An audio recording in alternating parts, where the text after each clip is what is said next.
केसरिया से मन जोगी हुआ रे, दिल झूमे देखो मतवारा हुआ रे, केसरिया से मन जोगी हुआ। हर पल मनाओ केसरी त्योहार। विमल, बोलो जुबान केसरी।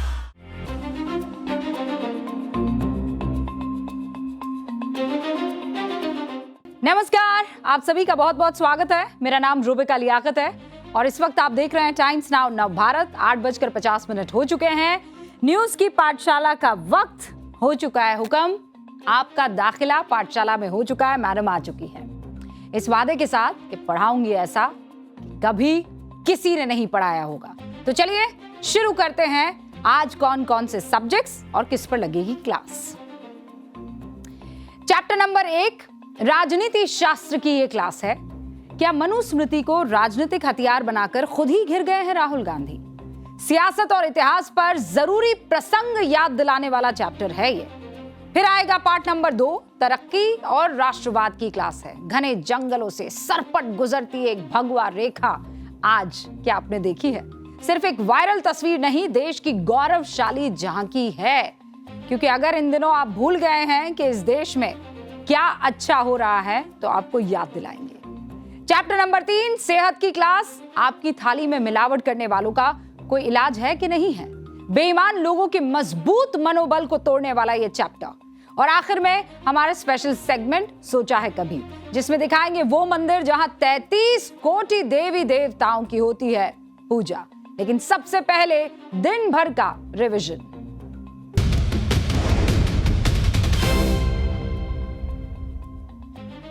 परिवारवाद से अखिलेश यादव के फायदे वाले बयान पर सीएम योगी का पलटवार। कहा सैफई सिंडिकेट को सम्मान दिलाने वालों को 27 में जनता करेगी हमेशा के लिए साफ।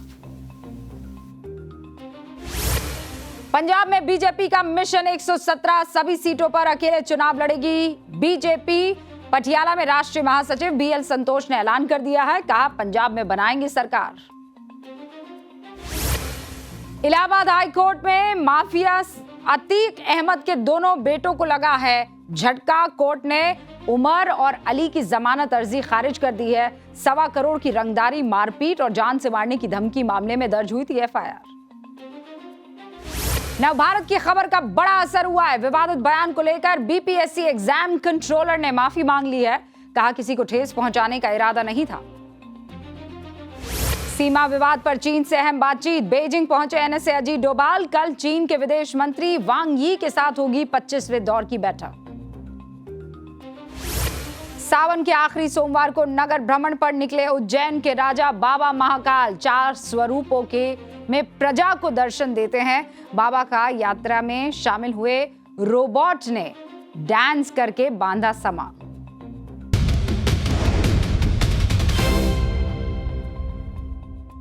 दिन भर के रिवीजन के बाद आज न्यूज की पाठशाला में सबसे पहले सियासत और इतिहास के घालमेल वाली क्लास आपके सामने। 2026 में हम लोग किसकी बात कर रहे हैं? जेनजी को लेकर सियासत हो रही है, अलग अलग दावपेच अपनाए जा रहे हैं। 2029 के बाद तो ये जेनजी छोड़िए, जेन अल्फा भी वोटर बन जाएगा। कहने का मतलब सीधा है हुक्म कि भारत का भविष्य इस देश की युवा आबादी पर अब निर्भर कर रहा है। और इसीलिए भारत अंतरिक्ष में फ्यूल स्टेशन बनाने से लेकर सेमीकंडक्टर चिप पर काम कर रहा है। और ये वाला सब्जेक्ट अगले चैप्टर में आपको बताऊंगी, पूरी डिटेल के साथ बताऊंगी। लेकिन अभी बात भारत में अचानक जो सियासी बयार निकल चली है उस पर बात। जेनजी का जप लगा रहे राजनीतिक दलों के बीच विपक्ष के नेता आज अचानक हजारों साल पुरानी किताब का उदाहरण लेकर आ गए, जिस किताब को इस देश के जेनजी की ज्यादातर आबादी ने शायद देखा भी नहीं होगा। उसका जिक्र लेकर आए हैं राहुल गांधी छात्रों की गूंज कार्यक्रम में। मैं चाहती हूं पहले उस बयान को आप सुनिए, उसके बाद व्याख्या। And I'd like to quote over here the Manusmriti, which says clearly, in childhood, a female must be subject to her father. Meaning, the Manusmriti says, in childhood, a female belongs to her father. In youth, she belongs to her husband. when her Lord is dead, she belongs to her sons. A woman must never be independent. This is a direct quote from the Manusmriti. And these words are a shame, because these words should never ever have been spoken. Rahul Gandhi बड़े हिम्मत वाले हैं, मनुस्मृति की लाइनें खोज कर निकाल लाए हैं। लेकिन अगर ये हिम्मत वो दूसरे धर्मों की दूसरी किताबों को लेकर दिखाते तो फिर आज रूबिका लियाकत न्यूज की पाठशाला से उनको सलाम करती, अदब से झुककर कहती कि राहुल जी आप सच में महिलाओं के किरदार को बुलंद करने के लिए एक सच्चे कदम को आगे बढ़ा रहे हैं। लेकिन जिक्र राहुल गांधी ने इस लोकतांत्रिक देश में मनुस्मृति का किया। मैं राहुल गांधी जी से सीधा सवाल करना चाहती हूं, यह देश मनुस्मृति से चल रहा है या फिर संविधान से? और मैं आप लोगों से भी पूछती, यह देश मनुस्मृति से चल रहा है कि संविधान से चल रहा है? राहुल गांधी छात्रों के कार्यक्रम में मनुस्मृति लेकर आते हैं। आज सबसे पहले आप लोग मुझे यह बताइए, अगर आप सनातनी हैं, हिंदू हैं, आपके घर में बहुत सारे रिलीजियस किताबें होंगी, धार्मिक किताबें होंगी, आप में से कितनों के घर पर मनुस्मृति है? और अगर आपको नहीं पता है तो अपने माता पिता से पूछिए, पूजा घर में अगर कहीं मनुस्मृति रखी है तो बताइए कितने लोगों के घरों में मनुस्मृति होगी? उस मनुस्मृति को शायद पढ़ा होगा। आप में से कितने लोगों ने मनुस्मृति को देखा भी है? एक आंकड़ा बताती हूं कम। मनुस्मृति के बारे में जानकारी देने वाला जो विकिपीडिया वाला पेज है, हालांकि मैं ये नहीं कहती हूं कि विकिपीडिया जो है वो सबसे बड़ा आधिकारिक पेज हो गया, लेकिन उसको हमने खंगाला कि देखे तो सही, 51,40,000 लोग उस पेज पर गए हैं। विकिपीडिया पर मनुस्मृति को खोजने वाले कितने हैं भारत में? लगभग 51,40,000 लोग। भारत में हिंदू कितने हैं? 100 करोड़। यानी अगर मान भी ली जाए कि मनुस्मृति के बारे में किसी और ने नहीं, सिर्फ हिंदुओं ने ही सर्च किया होगा, ठीक है, मतलब कोई उसमें लेफ्टिस्ट नहीं, कोई दूसरी पार्टी नहीं, कोई दूसरी आइडियोलॉजी नहीं, किसी ने, सिर्फ हिंदुओं ने ही अगर गूगल सर्च किया तो भारत में हिंदुओं का सिर्फ 0.05% हिस्सा, 51,40,000 इतना होता है 100 करोड़ का, 0.05%। यानी राहुल गांधी हिंदू महिलाओं को उस किताब का हवाला देते हुए पैट्रियार्की पर नसीहत दे रहे हैं, जिसके बारे में ज्यादातर लोग मतलब मनुस्मृति को ना देखा होगा ना पढ़ा होगा।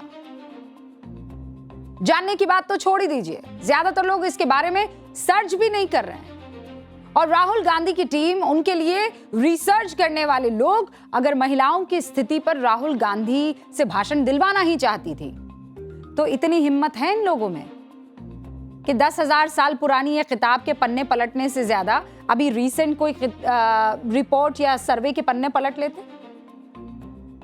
एक रख देती हूं आपके सामने, गांधी परिवार अपने गढ़ केरल में ही एक रीसेंट सर्वे आया है, रिसर्च हुई है, उसके पन्ने पलट लेती है रिसर्च टीम राहुल गांधी की, या खुद राहुल गांधी ऐसा कर लेते? क्योंकि लड़ाई तो पेट्रियार्की की है ना। भारत में वर्ल्ड बैंक की एक रिपोर्ट आई है, किसकी? वर्ल्ड बैंक की। सिर्फ 4 साल पुरानी ये रिपोर्ट है, 10,000 साल तो भूल जाइए आप। इस रिपोर्ट से जेनजी कनेक्ट भी कर लेता। कैसे? वर्ल्ड बैंक की पॉलिसी रिसर्च वर्किंग पेपर की एक रिपोर्ट बताती है कि केरल में जो लोग सऊदी अरब से लौट कर आए हैं उनमें से 43% लोग ये मानते हैं कि अगर बीवी हुक्म नहीं मानती तो उसे पीटना चाहिए। सही। 32% लोगों का मानना है कि परिवार को बचाए रखने के लिए महिलाओं को अपने पति के आक्रामक व्यवहार को सहन करना चाहिए। ये कहीं और की रिपोर्ट नहीं है, ये वर्ल्ड बैंक की रिपोर्ट, पॉलिसी रिसर्च की, 4 साल पुरानी रिपोर्ट। पैट्रियार्की की बात कर रहे हैं ना। हमला करने के लिए हमेशा से मनुस्मृति का सहारा लेना, ये इस देश की एक, आप समझ लीजिए, सस्ती राजनीति हो गई। 1949 में संविधान लागू होने के किस्से का जिक्र करते हुए कांग्रेस हमेशा क्या आरोप लगाती जानते हैं आप? कि संघ तो संविधान की जगह मनुस्मृति चाहता था। राहुल गांधी ने भी वही कार्ड एक बार फिर खेला। लेकिन राहुल गांधी ने क्या मनुस्मृति को पढ़ा है? अच्छा छोड़िए, नहीं पढ़ा है। क्या राहुल गांधी ने कभी संघ से यह पूछा कि भैया कौन से मनुस्मृति के अंश को संविधान में लाने की कोशिश कर रहा था संघ? हमें भी तो पता चले ना, हम भी तो जानना चाहते हैं। क्या राहुल गांधी ने पूरी की पूरी मनुस्मृति को पढ़ लिया है? उन्हें मालूम है मनुस्मृति में कोई भी चीज जिसके बारे में ये जिक्र कर रहे हैं कि ये फला जगह पाई जाती है, फला जगह पाई जाती है, उसके बारे में डिटेल रिसर्च किया उन्होंने? कितनी बार पढ़ा मनुस्मृति को? और ये मनुस्मृति कहां कहां काम आ रही है? अगर मनुस्मृति के जिक्र भर से कोई मनुवादी हो जाता है तो फिर तो देश का हाई कोर्ट और सुप्रीम कोर्ट पर भी ये सवाल उठ जाते हैं। अब आप पूछेंगे मैडम ये क्या बात हुई, आप कोर्ट को कैसे ले आई मनुस्मृति के मसले पर? मेरे पास फैक्ट्स है, मैं फैक्ट्स पर बात करती हूं। देश के सुप्रीम कोर्ट ने, और तारीख नोट कीजिए, 11 जून 2026 को जन्म से पहले भ्रूण की जांच के मामले में सुनवाई के दौरान मनुस्मृति के श्लोक का जिक्र किया। यत्र नार्यस्तु पूज्यन्ते रमन्ते तत्र देवता, इस श्लोक का जिक्र किया था। राजस्थान हाईकोर्ट के बाहर से मनु की मूर्ति हटाने के बड़े प्रयास हुए थे। आप में से कितने लोग जानते हैं कि राजस्थान हाईकोर्ट के बाद बाहर जो है वो मनु की मूर्ति है? आप जानते हैं इस मूर्ति को हटाने के लिए हाईकोर्ट में जबरदस्त बहस हुई थी। और ये मैं बात कर रही हूं 8 जुलाई 1989 की। राजस्थान में तब कांग्रेस ही की सरकार थी। राजस्थान हाईकोर्ट में मनुस्मृति लिखने वाले महर्षि मनु की प्रतिमा लगी हुई थी। मनुस्मृति का हवाला देकर उस प्रतिमा को हाईकोर्ट से हटाने का आदेश जारी कर दिया। राजस्थान हाईकोर्ट के जजेस की पीठ ने यह आदेश दिया था क्योंकि हमेशा से आरोप लगते रहे, और उस याचिका में भी शायद ये बात कही गई थी कि मनु पर महिला विरोधी, दलित विरोधी, जातिवादी समर्थक होने के आरोप लगे थे। इस आदेश के खिलाफ धर्मपाल आर्य नाम के शख्स ने याचिका दायर की। नाम क्या था? धर्मपाल आर्य। उन्होंने याचिका दायर की। कहा मनु ना तो महिला विरोधी है, ना ही दलित विरोधी, ना ही जातिवादी समर्थक। उन्होंने मनुस्मृति से ही 14 तर्क कोर्ट में रखे और प्रतिपक्ष के वकील को कहा तुम सबसे कमजोर 3 तर्क छांटकर उसे काट दो, मैं याचिका वापस ले लूंगा। 3 दिन तक कोर्ट चली, सुनवाई चली। विरोधी खेमे का वकील चुप्पी साधे बैठा रहा, कोई जवाब नहीं सूझा, और आखिरकार राजस्थान हाईकोर्ट के उन्हीं जजेस ने यह माना कि मनुस्मृति पर कोई आरोप साबित होता ही नहीं। मूर्ति राजस्थान हाईकोर्ट परिसर से नहीं हटेगी, यही रहेगी। और वो है, ये तथ्यों पर आधारित सुनवाई थी। कोर्ट की चौखट पर यह साबित हुआ था। उसके बाद फिर कभी किसी ने कोर्ट में मनु और मनुस्मृति को चुनौती देने की कोशिश नहीं की। हां, उसकी मनमानी व्याख्या और उस पर राजनीति बहुतेरी बार हुई है।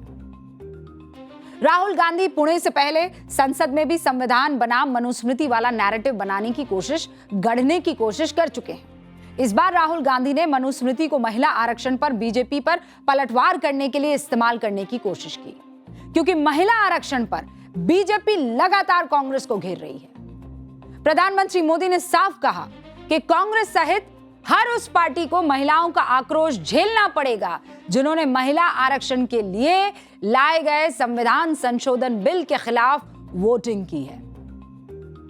अब राहुल गांधी के तर्क के हिसाब से मनुस्मृति का इस्तेमाल बीजेपी महिलाओं का हक मारने के लिए कर रही है ना, लेकिन महिला आरक्षण तो महिलाओं को 33% आरक्षण देने वाला बिल है। तो इस लिहाज से तो सरकार मनुस्मृति के विरोध में काम कर रही है। मतलब राहुल गांधी के तर्क के हिसाब से तो यही लग रहा है, महिला विरोधी होना चाहिए ना इस पार्टी को तो, लेकिन ये तो 33% आरक्षण ला रही है महिलाओं के लिए। इस देश में महिलाओं को जब भी हक देने की बात हुई तो मनुस्मृति को हथियार बना लिया गया। मतलब जो बाबा साहेब मनुस्मृति को जलाने वाले मंच का हिस्सा थे, अक्सर ये कहते हैं कि बाबा साहेब ने मनुस्मृति को जब जलाया गया था, हालांकि कई लोग तो ये कहते हैं कि मनुस्मृति जलाई थी, सच ये है कि मनुस्मृति जिस मंच से जलाई गई थी उस मंच का वो हिस्सा थे। और बाबा साहेब ने क्या कहा? उन्होंने ही जब संविधान सभा में हिंदू महिलाओं के हक की बात हुई तो एक नहीं 2 बार मनुस्मृति का सहारा लिया। बाय द वे मैं आपको बता दूं, ये रही मनुस्मृति। आप में से कभी किसी ने अगर ना देखी हो तो यही है वो मनुस्मृति जिसका बार बार जिक्र किया जाता है। और आप लोग एक बार इसे जरूर पढ़िएगा और याद रखिएगा, इतिहास के 10,000 साल पुराने पन्ने पलटना और फिर उसे आज की तारीख में इस्तेमाल करना तो केवल मनुस्मृति नहीं, फिर ऐसी बहुत से अलग अलग मजहब की बहुत सी स्मृतियां हैं जिसका जिक्र करने की हिम्मत फिर इन तमाम सियासतदानों में होनी चाहिए। और इसकी बात मैं इसलिए कर रही हूं क्योंकि ये देश मनुस्मृति से नहीं संविधान से चलता है। बहरहाल बाबा साहब अंबेडकर ने 2 बार मनुस्मृति का जिक्र किया था। कब किया था? जब संविधान सभा में हिंदू महिलाओं के हक की बात हो रही थी और बाद में इसी मनुस्मृति का हवाला देकर महिलाओं को पिता की संपत्ति में बराबर का हकदार माना गया। अब मैं आपको पढ़कर सुनाती हूं। Now I come to the question of her share, यानी औरतों के हक के लिए वो बात करते हुए। As the Rao committee has pointed out, and as many of the witnesses who know the Shastras have pointed out, that it is impossible to deny the fact that the daughter, according to the Smritis, was a simultaneous heir along with the son, and that she was entitled to 1/4 share of her father's property. That has been accepted as a text from Yajnavalkya and also from Manu. ये ठीक है, doctor Baba Saheb Ambedkar writing and speeches, ये पन्ना में लेकर आई हूं और इसमें उन्होंने जिक्र किया है। जरा ये बता दीजिए आप, ये जो हरा वाला, ये देखिए, इसका स्नैपशॉट ले लीजिए।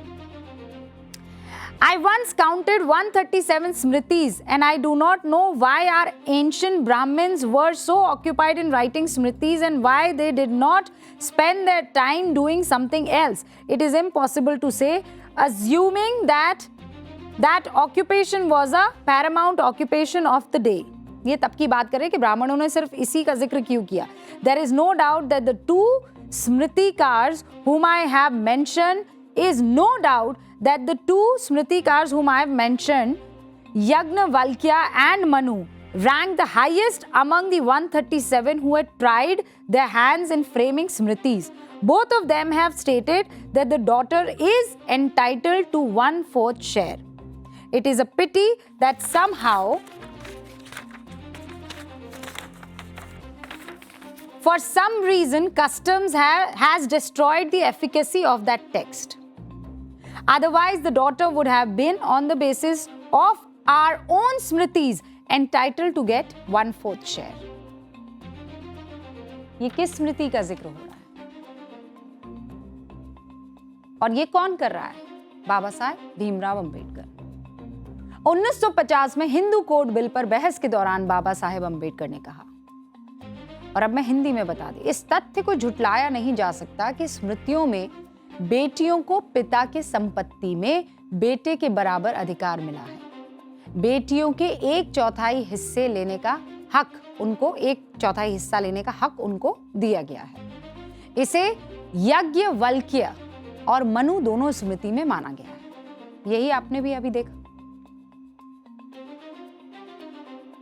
सीधे तौर पर मतलब बेटियों को हक देने के लिए बाबा साहेब ने जिस मनुस्मृति का अपने तर्कों में सहारा लिया, उसी का सहारा राहुल गांधी बेटियों को पेट्रियार्की के खिलाफ खड़े करने के लिए ले रहे हैं। और देखिए, इस सोसाइटी में और खासकर हिंदुस्तान में, इस लोकतंत्र में, हमारे अलग अलग आर्टिकल्स हमको सीधे तौर पर यह हक देते हैं कि हम सब बराबर हैं।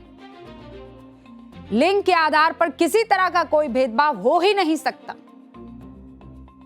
अब हमें लगा कि राहुल गांधी ने जब बेटियों के हक के लिए इतनी ताकत से आवाज बुलंद की है तो गारंटीड उनकी अपनी पार्टी ने सत्ता में महिलाओं को जो हक दिया होगा उसका कोई तोड़ ही नहीं होगा। भाई, इनकी दादी इंदिरा गांधी कद्दावर महिला थी, आयरन लेडी के तौर पर जानी जाती थी। इनकी माताजी सोनिया गांधी कद्दावर महिला, प्रियंका गांधी कद्दावर महिला। तो 3 तो मैंने आपको गिना दिए, तो यानी आंकड़ा अच्छा खासा होना चाहिए। हमने आंकड़े निकाले, आंकड़े जो दिखा रहे हैं कहानियां हुक्म, उससे जो नैरेटिव बन रहा है वो मैं आपके सामने छोड़ती हूं। और चलिए अब बोर्ड बाबू का रुख करके बताती हूँ आंकड़े क्या कहते हैं। चलिए प्रणाम कर दीजिए नोट बाबू को।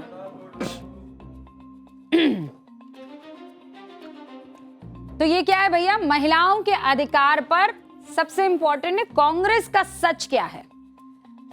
राहुल गांधी जो है वो ये कह रहे हैं कि महिलाओं को पैट्रियार्की के खिलाफ खड़े हो जाना चाहिए। ऑब्वियस सी बात है भाई, अगर अत्याचार हो रहा है तो आपको तो खड़ा ही होना होगा ना, कि महिलाएं खुद डिसाइड करेंगी कि उनको क्या करना है।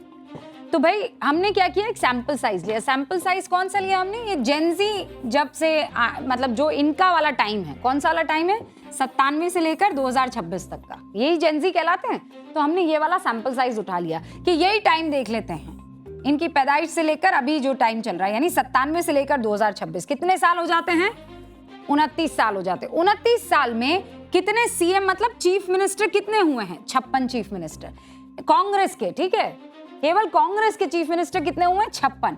अब इसमें महिलाएं कितनी हुई, दिख रहा है, आंकड़ा दिख रहा है, हाँ थोड़ा जूम कर लीजिए। 2 महिला सीएम हुई हैं, इन 56 मुख्यमंत्रियों में से केवल 2 महिला सीएम। ऐसा कैसे हो सकता है? अरे भाई हमको तो पैट्रियार्की को मात देनी है ना, तो केवल 2 क्यों, 56 में से एटलीस्ट 25 तो होनी चाहिए थी ना। या फिर उस वक्त महिलाएं इस काबिल नहीं थी कि आप उनको मुख्यमंत्री बना सके? प्रश्न पूछ रही हूं मैं, इसका जवाब दे। 2004 से 2014 तक केंद्र में किसकी सरकार थी, कांग्रेस की सरकार थी। सीसीएस में एक भी महिला नहीं थी। सीसीएस क्या है, जो वित्त मंत्रालय, गृह मंत्रालय, रक्षा मंत्रालय, ये जो इंपॉर्टेंट कैबिनेट मिनिस्ट्री होती है, ये 3-4 मिनिस्ट्री जो है ये बहुत महत्वपूर्ण होती है, ठीक है। Cabinet committee on security CCS को कहते हैं, तो उसमें एक भी महिला नहीं। ये मैं इस टाइम की बात बता रही हूँ, इंदिरा गांधी जब प्रधानमंत्री थी, मैं तब की बात नहीं कर रही हूँ, मैं अभी मनमोहन सिंह के टाइम की बात कर रही हूँ। तो केंद्र में कांग्रेस की सरकार, सीसीएस में एक भी महिला नहीं थी हुक्म। 4 बड़े मंत्रालय, उसकी कमान किसी एक महिला के पास थी, नो हुक्म, जवाब है नो। वित्त, विदेश, रक्षा, गृह मंत्रालय, एक भी महिला नहीं। फिर आप आ जाइए 2004, कैबिनेट में एक महिला मंत्री थी, सिर्फ एक, और वो कौन थी, याद कीजिए आप, मीरा कुमार, ठीक है। फिर 2009 यूपीए 2 में 3 महिला मंत्री हुई। आंकड़ा बढ़ा, लेकिन इतने सालों में महिलाओं को कितना हक दिया गया। ये पैट्रियार्की के खिलाफ चलिए हम खड़े हो जाते हैं, ये राहुल जी की ही पार्टी है जिनका पूरा गणित आपके सामने रख रही है। और बाय द वे ये बता दूं, ऐसा कोई मुझसे ना कहे कि राहुल गांधी उस वक्त कहां इतना एक्टिव होंगे, भाई सांसद हुआ करते थे, तो ये ना कहें कोई। बिल्कुल क्लियर बात बता रही हूं, ये उस पार्टी के आंकड़े हैं जिसके नेता महिलाओं को सिस्टम तोड़ने की नसीहत दे रहे हैं, लेकिन खुद की पार्टी में कभी महिलाओं को बराबरी तो छोड़िए, मनुस्मृति में लिखी 1/4 हिस्सेदारी तक नहीं दी है। और इस पार्टी में एक महिला जो कांग्रेस के सबसे ताकतवर परिवार गांधी परिवार से आती थी, उनके साथ पता है आपने क्या हुआ और क्या किया गया है? किस महिला की बात कर रही हूं मैं? मेनका गांधी। जानते हैं मेनका गांधी को आप लोग? इंदिरा गांधी के छोटे बेटे संजय गांधी की पत्नी है। जब इंदिरा गांधी की मृत्यु हुई तो मेनका गांधी के खिलाफ नारे लगे थे। वरिष्ठ पत्रकार हैं कंचन गुप्ता, एक्स पर एक उन्होंने पोस्ट किया, क्या लिखते हैं? लिखते हैं, नारा था बेटी है सरदार की देश के। इस नारे का समर्थन कांग्रेस के बड़े बड़े नेता भी कर रहे थे बकौल कंचन गुप्ता, जबकि मेनका गांधी के पिता मेजर जनरल त्रिलोचन सिंह आनंद। इस देश में सियासत की एक कड़वी सच्चाई है कि बेटियों को तब ही उत्तराधिकारी चुना गया जब बेटा नहीं था। राहुल गांधी अगर जेनजी के बीच ये कटु सत्य स्वीकार करते तो लगता कि बदलाव की बयार अब आ चुकी है, लेकिन नहीं। तो क्या राहुल गांधी एक सेलेक्टिव खिताब का जिक्र करके सियासत चमकाने की कोशिश में लगे हैं? मकसद अगर साफ था, नियत अगर महिलाओं की आवाज बुलंद करने की थी, तो कथनी और करनी में फर्क नहीं होना चाहिए हुक्म। Charity begins at home. कथनी और करनी में फर्क हो तो समझ जाइए कुछ तो गड़बड़ है। ऐसे ही एक और नैरेटिव, और उस पर मेरा अगला चैप्टर है। देश में सब कुछ बिगड़ चुका है क्या, जैसा कॉकरोच जनता पार्टी के नुमाइंदे बताने की कोशिश कर रहे हैं। एक नैरेटिव गढ़ दिया गया है। मैं अब बात उस भारत की कर रही हूं जो निरंतर आगे बढ़ रहा है, और फिर कह रही हूं, आंकड़ों से आपके सामने सच्चाई रखूंगी। सबसे पहले खूबसूरत तस्वीर आप देखिए, ये देखिए, ये नजारा देखिए। ये प्लीज नीचे जो पट्टी चल रही है अगर उसे हटा दें तो हम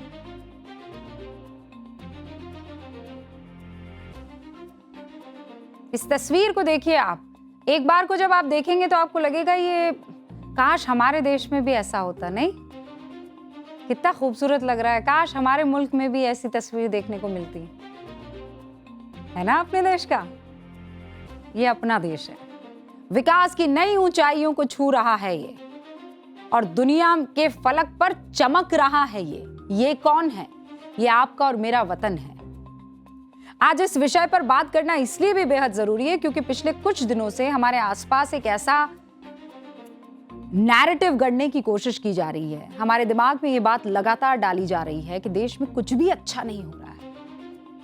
मैं ये नहीं कह रही हूं कि देश में सब कुछ अच्छा हो गया, जादू की छड़ी चलाई नरेंद्र मोदी ने और सब बहुत शानदार हो गया, स्वर्ग बन गया, राम राज्य आ गया। लेकिन हमने एक बहुत लंबा सफर तय किया है। बताया क्या जा रहा है कि भाई अब देखिए क्या हालत हो रही है, खस्ता है, हमें तो रहना ही नहीं है यहाँ पर। ऐसे बहुत सारे आपके भी रील और सोशल मीडिया पोस्ट पर आए होंगे। सब चौपट हो गया है, सब खस्ता हाल है, रोजगार के अवसर नहीं है, शिक्षा व्यवस्था बुरी हो गई है, सरकारी स्कूल खराब हो गए हैं, लोकतंत्र की हत्या हो गई है, चुनिंदा उद्योगपतियों को ज्यादा फायदा मिल रहा है। कुल मिलाकर सब खराब हो गया, कुछ अच्छा नहीं हो रहा है। लेकिन सवाल ये है, क्या सच में ऐसा है?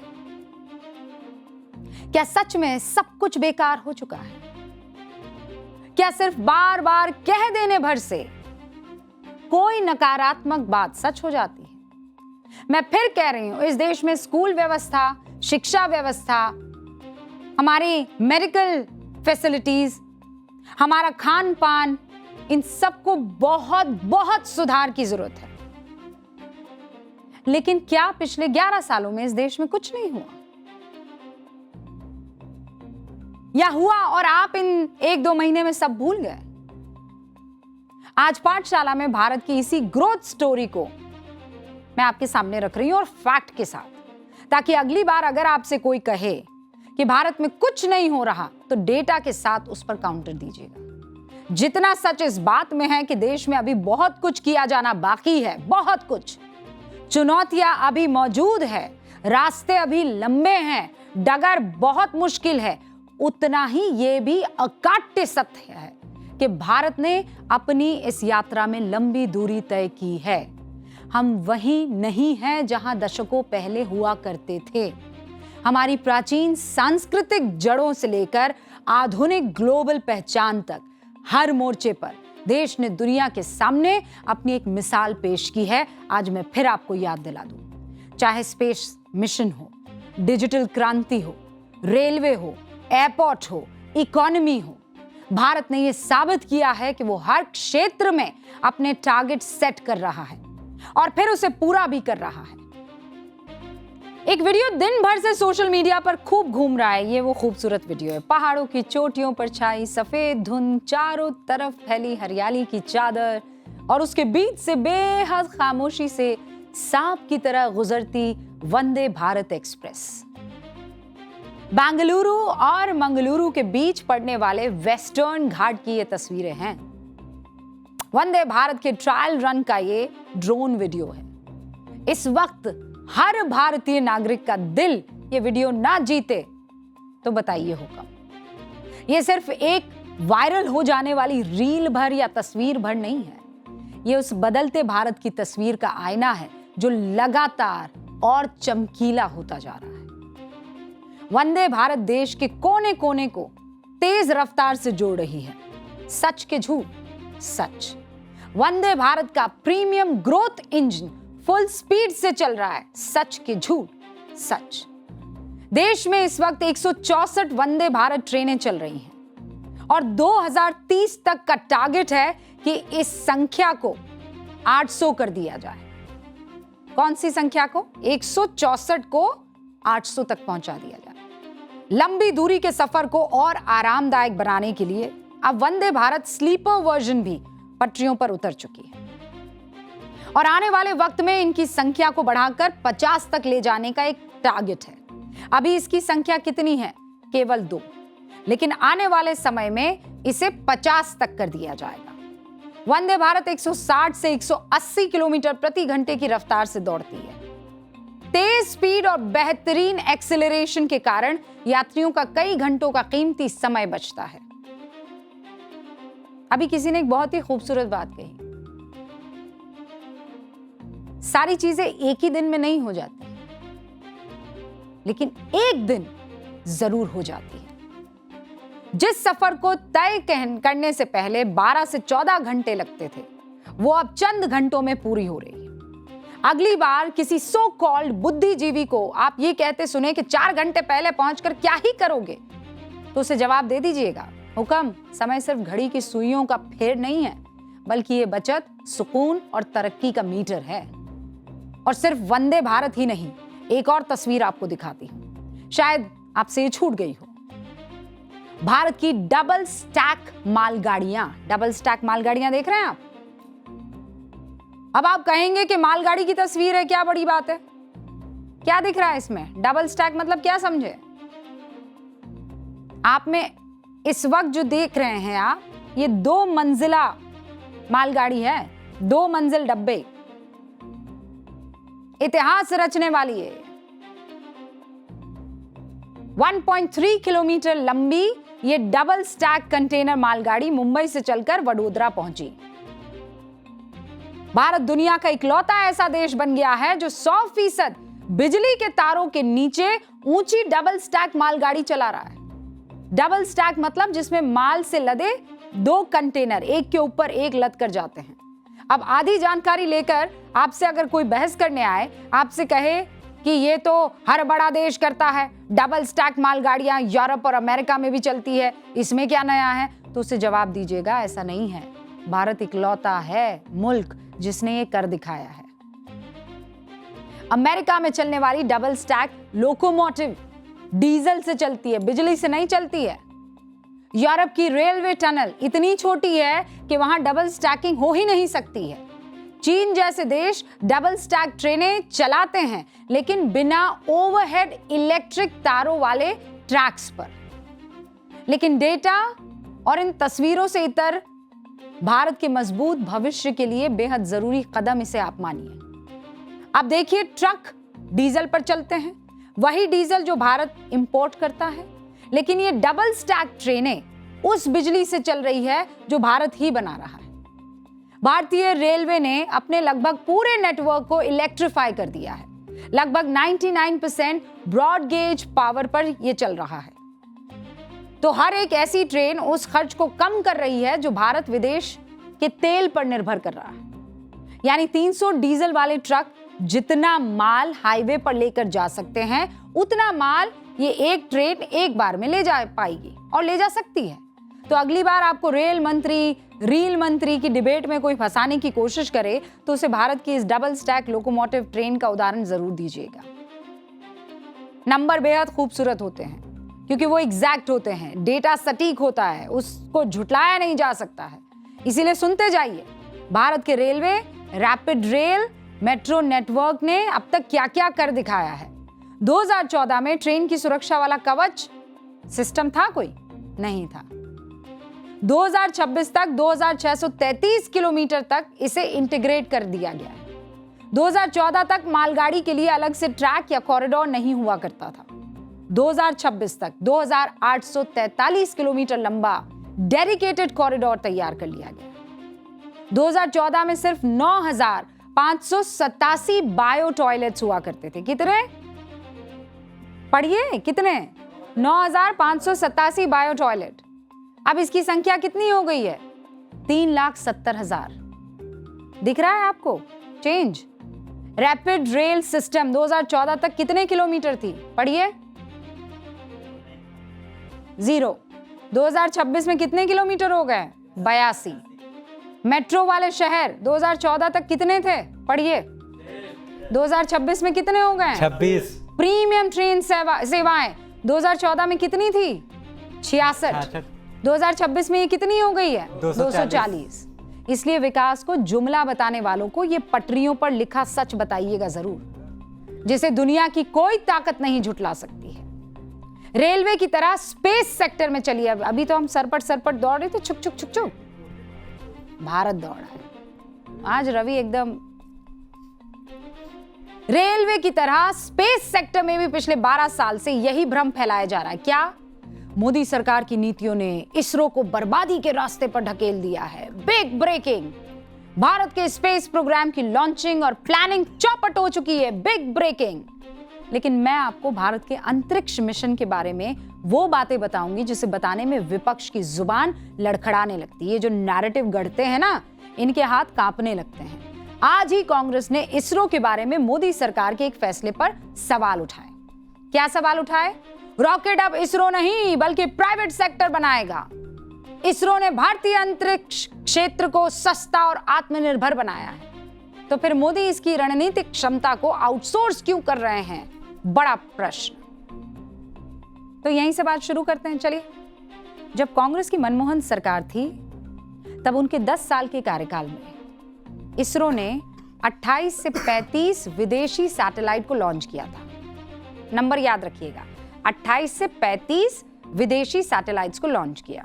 अब इस तरफ आ जाइए, मोदी सरकार ने इन्हीं 10 सालों में कितने सैटेलाइट को लॉन्च किया? 393। कैसे संभव है भैया? कैसे? 28 से 35 विदेशी सैटेलाइट को लॉन्च किया, इससे करीब $100 मिलियन की कमाई की थी। मोदी सरकार के 10 साल में यानी 14 से 24 तक इसरो ने रिकॉर्ड 393 विदेशी सैटेलाइट्स लॉन्च की और करीब $439 मिलियन की कमाई की। और सिर्फ एक आंकड़े से आप अंदाजा लगा दीजिए कि इसरो बर्बाद हुआ कि आबाद हुआ। स्पेस स्टार्टअप के जरिए आज $9 अरब की अंतरिक्ष अर्थव्यवस्था खड़ी हो चुकी है। कितनी? $9 अरब की स्टार्टअप के जरिए 2033 तक $44 बिलियन की स्पेस इकोनॉमी बनाने का हमारा टारगेट है। कितनी? $44 बिलियन 2033 तक। चंद्रमा के साउथ पोल पर चंद्रयान 3 की ऐतिहासिक लैंडिंग के साथ अब भारत एक वैश्विक स्पेस पावर बन चुका है। मोदी सरकार में 6 ऐसे बड़े फैसले हुए जिससे भारत के स्पेस सेक्टर में ऐतिहासिक रिफॉर्म हुए। हमारा स्पेस सेक्टर सप्लाई ड्रिवन से क्या हो गया पता है आपको? डिमांड ड्रिवन मॉडल में बदल चुका है। पहला फैसला, 2019 में सरकार ने एनसिल यानी न्यू स्पेस इंडिया लिमिटेड की स्थापना की थी, जो अंतरिक्ष विभाग की एक कमर्शियल ब्रांच है। इसको देख लीजिए आप, ठीक है? मोदी सरकार ने जो 6 बड़े फैसले लिए उसमें से पहला ये फैसला, 2019 में एनसिल की स्थापना हुई, यानी न्यू स्पेस इंडिया लिमिटेड की स्थापना। ये अंतरिक्ष विभाग की एक कमर्शियल ब्रांच है। इसका काम पता है क्या है? भारतीय अंतरिक्ष उत्पादों, लॉन्च सर्विसेज, सैटेलाइट मैन्युफैक्चरिंग को ग्लोबल मार्केट में बेचना है। अब दूसरा फैसला देखिए, 2020 में सरकार ने स्पेस सेक्टर में प्राइवेट कंपनियों के लिए दरवाजे खोल दिए। तीसरा फैसला क्या?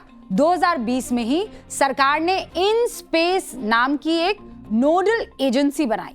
ये एजेंसी प्राइवेट कंपनियों को सिंगल विंडो क्लियरेंस देती है।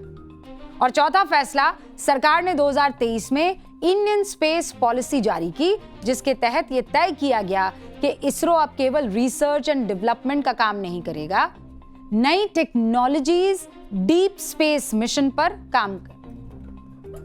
ठीक है, मतलब ये जो रिसर्च एंड डेवलपमेंट है केवल उसी का काम करेगा और नई टेक्नोलॉजीज डीप स्पेस मिशन पर काम करेगी, जबकि सैटेलाइट और रॉकेट बनाने का जो काम है वो अब प्राइवेट कंपनियों को सौंप दिया गया। पांचवा फैसला क्या हुआ? सरकार ने स्पेस सेक्टर में 100% तक एफडीआई को मंजूरी दे दी। और छठा फैसला, अंतरिक्ष वेंचर कैपिटल फंड यानी अंतरिक्ष उद्यम पूंजी कोष का गठन किया गया। 1600 करोड़ का विशेष फंड लॉन्च किया ताकि शुरुआती दौर के स्टार्टअप्स को आसानी से फंड मिल सके। अब सरकार के इन फैसलों को आसान भाषा में आप ऐसे समझिए, पहले इसरो खुद ही तकनीक खोजता था, खुद ही रॉकेट सैटेलाइट बनाता था और खुद ही उन्हें लॉन्च भी करता था। लेकिन 2023 में इंडियन स्पेस पॉलिसी जारी होने के बाद इसरो एक वैज्ञानिक और R&D इंस्टीट्यूशन के रूप में काम कर रहा है। जब इसरो कोई नई तकनीक जैसे कोई नया रॉकेट या सैटेलाइट विकसित कर लेगा तो वो उस तकनीक को निजी कंपनियों को ट्रांसफर कर देगा ताकि वो उसका मास प्रोडक्शन कर सके। अब इसरो 6 बड़े प्रोजेक्ट्स पर काम कर रहा है। पहला गगनयान मिशन, दूसरा भारतीय अंतरिक्ष स्टेशन, तीसरा चंद्रयान 4 और चौथा शुक्रयान 5वां मिशन NGLV यानी नेक्स्ट जनरेशन लॉन्च व्हीकल और रीयूजेबल रॉकेट। छठा मून मिशन, 2040 तक भारत ने चंद्रमा की धरती पर पहले भारतीय अंतरिक्ष यात्री को उतारने का टारगेट रखा हुआ है, संकल्प लिया। और अब देश की आर्थिक स्थिति की भी मैं बात कर लेती हूं। जब नेता विपक्ष ट्रंप के सुर से सुर मिलाते हुए भारत की इकोनॉमी को डेड बताते हैं और पूरी कांग्रेस मोदी सरकार की आर्थिक नीतियों पर सवाल खड़े करती है, तब उसका तुलनात्मक अध्ययन करना थोड़ा जरूरी हो जाता है। आरोपों के बनावटी माहौल में भारत के बैंकिंग सेक्टर की आर्थिक सेहत कैसी है? मनमोहन सरकार के 10 साल के कार्यकाल में बैंकों का नेट NPA 2.2% हुआ करता था। मोदी सरकार में बैंकों का नेट NPA 1% से ज्यादा नहीं है। मनमोहन सरकार में कमर्शियल बैंकों का ग्रॉस NPA अनुपात जो है वो 4.1% था, लेकिन मोदी सरकार में बैंकों का ग्रॉस NPA जो है वो 2% है। 13-14 में सभी सरकारी और निजी बैंकों का कुल नेट प्रॉफिट सिर्फ 80,000 करोड़ था। मौजूदा वित्तीय वर्ष की पहली तिमाही में ही बैंकिंग सेक्टर ने 1.10 लाख करोड़ का नेट प्रॉफिट कमा लिया है। मनमोहन सरकार के समय बैंकों की समस्याओं को लोन रीस्ट्रक्चरिंग के जरिए टालने की पॉलिसी अपनाई गई थी, लेकिन मोदी सरकार ने 4R रणनीति पर काम किया: रिकग्निशन, रीसोल्यूशन, रिकैपिटलाइजेशन और रिफॉर्म। भारतीय बैंकिंग सेक्टर रिकॉर्ड प्रॉफिटेबिलिटी और क्लीन बैलेंस शीट के इस युग में पहुंच गया है और आज भारत की GDP $3.92 ट्रिलियन पहुंची है, तो एक बड़ा योगदान विजन का है। दुनिया की 5वीं सबसे बड़ी अर्थव्यवस्था हमारा देश है, भारत है। ऐसी गर्व करने वाली दर्जन भर से ज्यादा कहानियां और आंकड़े आपके सामने रख सकती हूं, जिससे विकसित होते भारत की तेज रफ्तार का अंदाजा आप लगा सकते हैं। तो अब से जो लोग आपसे कहे कि भारत में कुछ भी अच्छा नहीं हो रहा है, सरकार, सिस्टम, कानून सबका सब गड़बड़ हो रहा है, संविधान, लोकतंत्र सब कुछ खतरे में पड़ रहा है, अर्थव्यवस्था डूब रही है, तो उनसे संवाद कीजिएगा। और फिर कह रही हूं, अभी बहुत काम होना बाकी है। We are not picture perfect, लेकिन यह कहना गलत है कि इन 10 सालों में कुछ नहीं हुआ है। और मैंने आपको तथ्यों के साथ कुछ तस्वीरें रखी। अब बढ़े आगे पाठशाला में। त्योहार के सीजन में हमारे अपने घरों से, खान पान से जुड़ी ये खबर है जो वाकई डराने वाली है। एक्टिव हो गया है हमारे यहां पर वो वाला सीजन जब गड़बड़ी ही गड़बड़ी आपको चारों तरफ दिखती है, क्योंकि छापे पड़ रहे होते हैं। फूड सेफ्टी डिपार्टमेंट की मिलावट के खिलाफ कार्रवाई का ये चैप्टर आपके सामने रखा। जिस तरह देश में हर साल सावन आता है, जन्माष्टमी आती है, राखी आती है, होली और दिवाली आती है, उसी तरह फूड डिपार्टमेंट की टीम भी आती है। नकली दूध, पनीर, मावा, मिठाई वाले दुकानदारों पर कार्रवाई करती है, छापेमारी करती है, चालान करती है। और चली जाती है। लेकिन ये तस्वीर कभी नहीं बदलती है। मैं पिछले 20 साल से पत्रकारिता कर रही हूं और हर साल त्योहारों के आसपास एक जैसा वीडियो, एक जैसी खबरें दिखाई देती है। इतना नकली दूध पकड़ा गया, खाद्य विभाग की टीम ने उसे नष्ट करवाया। इतना नकली पनीर, मावा बरामद हुआ, फूड डिपार्टमेंट ने इतना जुर्माना लगाया। मशहूर मिठाई की दुकान पर मिली नकली मिठाइयां, खाद्य विभाग ने कार्रवाई करते हुए नोटिस दिया। ये चल क्या रहा है भैया?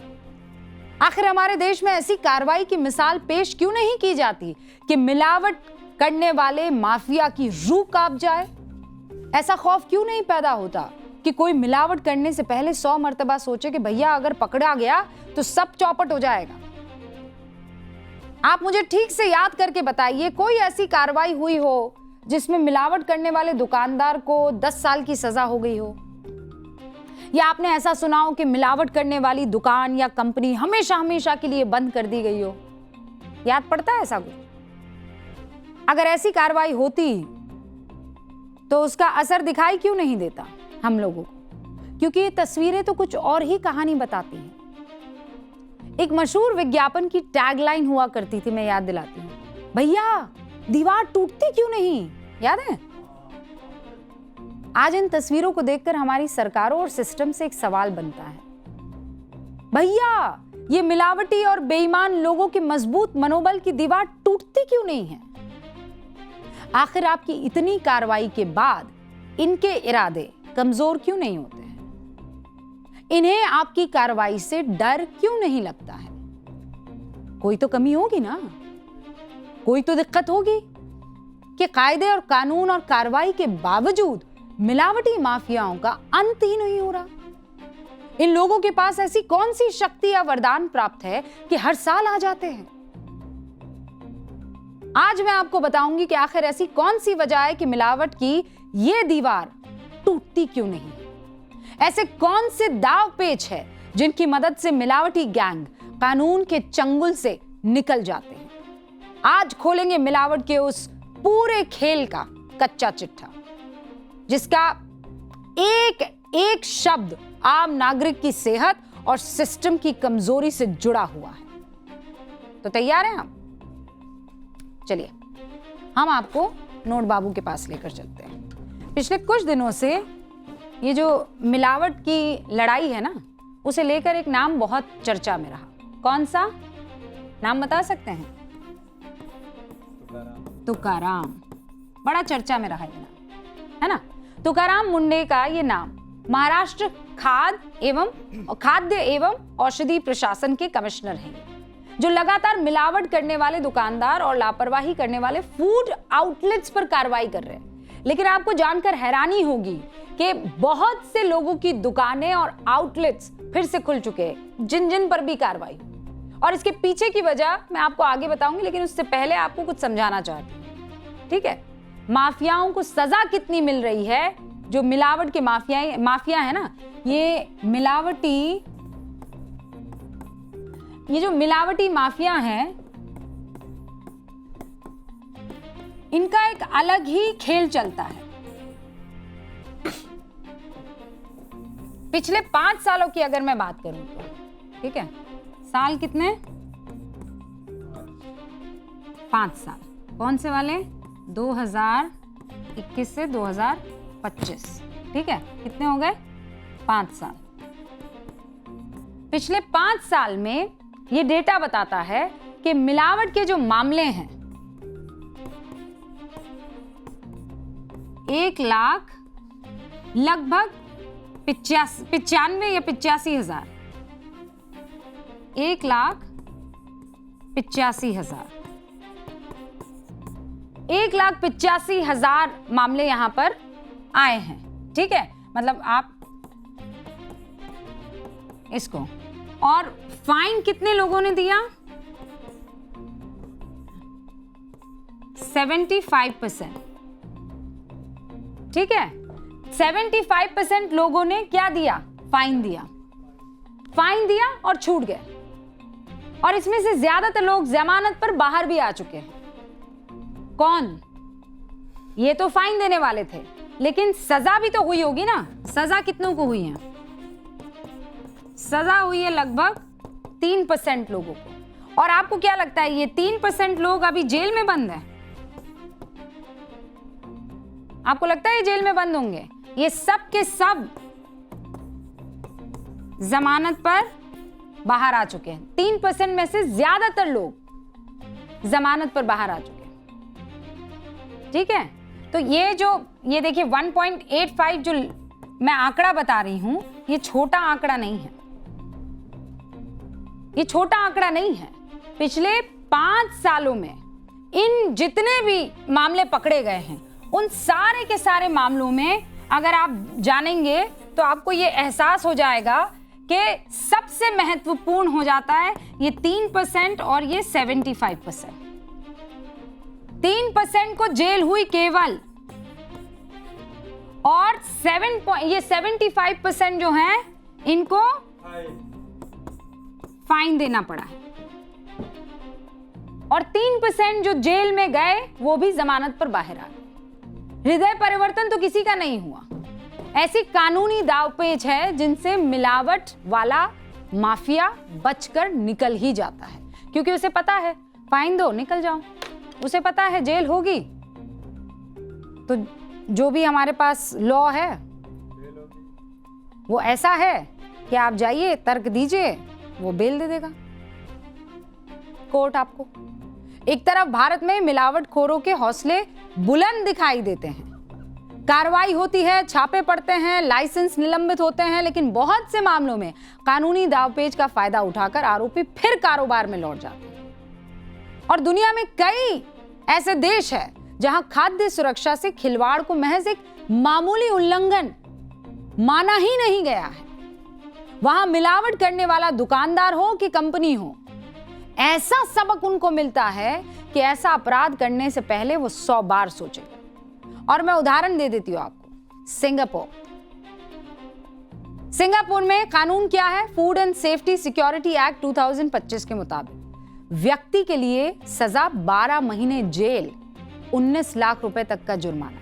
ये आपके सामने। दोबारा अपराध किया, दोगुनी हो जाएगी सजा और जुर्माना हो जाएगा 2 गुना। कंपनी के लिए मतलब अगर आदमी एक हुआ, दुकान जिसकी हुई, तो मैंने आपको बता दिया, अगर कंपनी है तो 38 लाख से 76 लाख रुपए तक का जुर्माना, लाइसेंस रद्द या 3 साल तक नया लाइसेंस मिलेगा ही नहीं। Saudi Arab, Saudi food and drug authority है कानून, सजा 10 साल तक जेल है, जुर्माना 22 से 23 करोड़ रुपए तक का है। कंपनी ब्लैक लिस्ट और जिम्मेदार व्यक्ति को उठाकर पटक दिया जाएगा बाहर, डिपोर्ट। यूएई संघीय खाद्य सुरक्षा कानून 3 महीने से लेकर 2 साल तक की सजा, जुर्माना 22 लाख रुपए से लेकर 4.5 करोड़ रुपए। कंपनी को ब्लैकलिस्ट कर दिया जाएगा। और वहां ऐसा कोई मामला आए तो सबसे बड़ी खबर और सबसे बड़ा हेडलाइन, हमारे यहां जो कानूनी दावपेच है उसी को खेलते हुए ये सब निकल जाते हैं और फिर इंतजार होता है नेक्स्ट सीजन का। अब सोचा है कभी, राजस्थान के जोधपुर में एक ऐसी जगह है जहां एक साथ पूजे जाते हैं 33 कोटि देवी देवता। ये है मंडोर गार्डन, एक ऐसी जगह जो इतिहास, आस्था और खूबसूरती का अनोखा संगम है।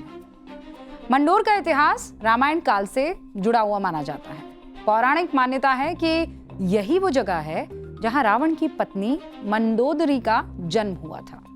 यही वजह है कि यहाँ रावण को समर्पित एक खूबसूरत मंदिर भी मौजूद है, क्योंकि उन्हें मंडोर का दामाद माना जाता है। आधुनिक इतिहास की बात करूं तो 6ठी शताब्दी में यहाँ प्रतिहार वंश का शासन हुआ करता था। बाद में राठौर वंश ने वैवाहिक संबंधों के जरिए यहाँ की सत्ता को संभाल लिया। मंडोर गार्डन में मौजूद है 33 कोटि देवी देवताओं का भव्य मंदिर, वीरों का हॉल है, शाही स्मारक है, एक सरकारी संग्रहालय भी है। यहाँ की शाही समाधियां बहुत खास है। कहते हैं यहाँ की सूखी और कम नमी वाली हवा ने इस प्राचीन संरचना को सदियों तक सुरक्षित रखा है। मंदोर में एक ही चट्टान पर अद्भुत नक्काशी से उकेरी गई 16 वीरों की मूर्तियां भी मौजूद हैं, जो प्राचीन कारीगरी की मिसाल पेश करती है। ऐतिहासिक तौर पर, पौराणिक तौर पर, शानदार वास्तुकला के तौर पर ये इलाका वाकई खूबसूरती से भरा हुआ है और फोटोग्राफर्स के लिए तो कहते हैं स्वर्ग है। घंटी बज गई है, यानी वक्त मेरे जाने का, इस वादे के साथ कि कल फिर हाजिर हो जाएंगे 8:50 पर। कहाँ?